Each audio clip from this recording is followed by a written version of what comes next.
little sign on the screen. It's very sophisticated today altogether. We are broadcasting not only to the Sam Blake Facebook page today, but also to the writing.ie YouTube channel. So just for anybody who's joining us there, if we've suddenly popped up into your feed, my name's Sam Blake. I'm a best-selling crime author, and Keep Your Eyes on Me, which is my latest book, is just out now in paperback. Very handy and portable and perfect for your Christmas stocking. So I'm talking in 6 minutes, hopefully, a little bit about story. So I thought today I would take you back to how stories start for me. I've talked about that in a previous one, giving you details about how Keep Your Eyes on Me came about. But just in a more, I suppose, more general way, how the various books have come together. For me, story tends to start with an idea. It's a spark. I call them light bulb moments. It could be a piece of overheard conversation, or something I read in the paper, or a conversation I have with somebody where just something goes off in my head. And usually it takes a little while before something else happens, and another light bulb sparks, and then those things start to join together. Stephen King talks about great story being the collision of two unrelated ideas, and I think you need that to really create a great story. So I'm known now to wait and to just sit on the idea and see what else comes, but it can be a little panic-inducing when you're under contract.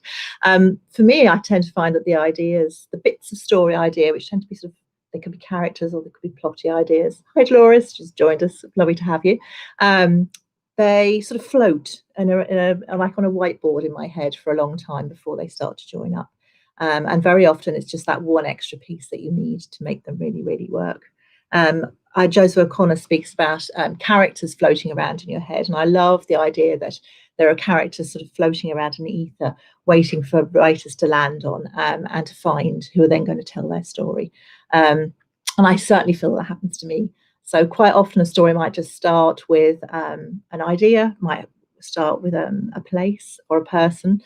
Keep Your Eyes on Me started with the whole idea of airports and people meeting on planes, and a situation I found myself in where I was talking to somebody on a plane and starting to think about who and what if and what might happen.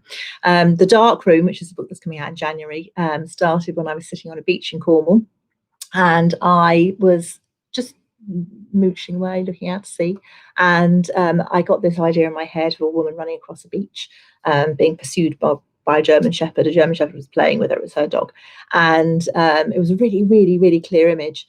And so I started thinking about that, and then various other things fell into place that I will reveal as time goes by. I'll tell you how the Dark Room came together. But as I say, very often you need those bits and pieces to connect to give you story.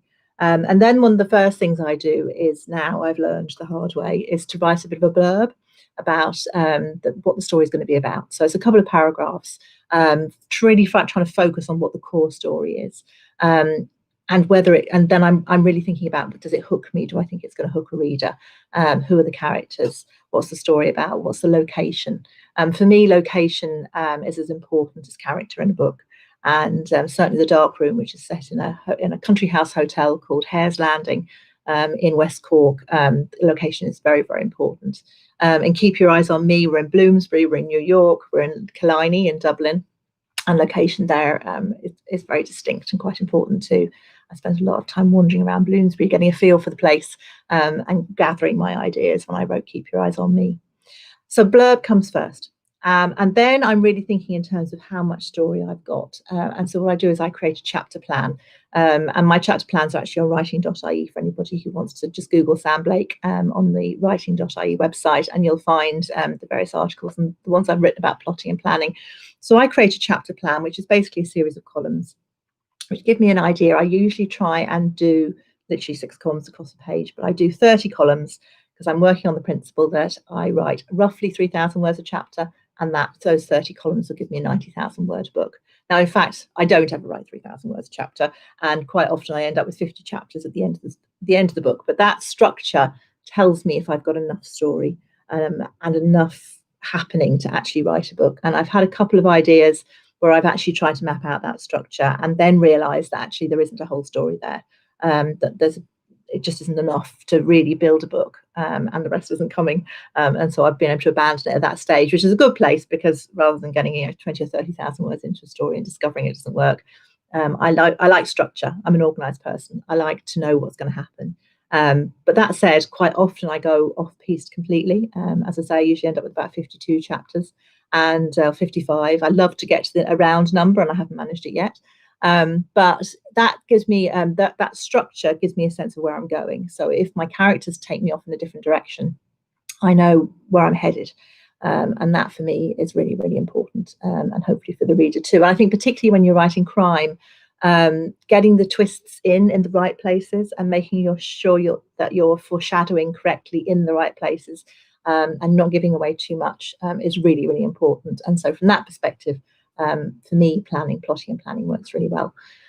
So our 6 minutes are nearly up. I have managed to keep to time this time. Thank you very, very much indeed for joining me. I hope you enjoy it, and I look forward to seeing you next Thursday at 1 o'clock.